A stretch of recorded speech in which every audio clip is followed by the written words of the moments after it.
Latvia's genteel capital, Riga, belies divisions growing in the country, as they are in Lithuania and Poland. Latvian experts say that is in part due to the weaponization of migration by Russia and its ally, Belarus. Politis is Latvia's former deputy defense minister.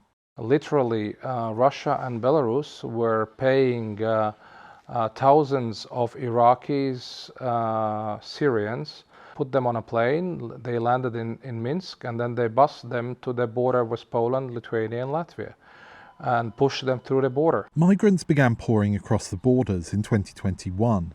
Politis says Russia and Belarus had a clear goal: to create discussions in Latvian politics in order to bring all kind of populist parties to the power.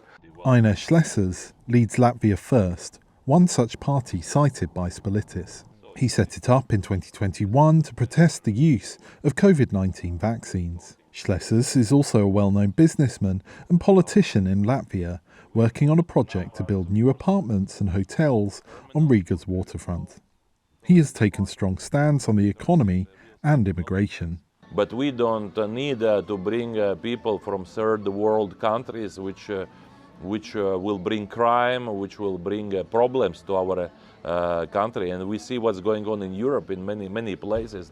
I don't want to name now the countries, but you know, all these gangs of immigrants which came, and they really increase the rate of crime. It's terrible.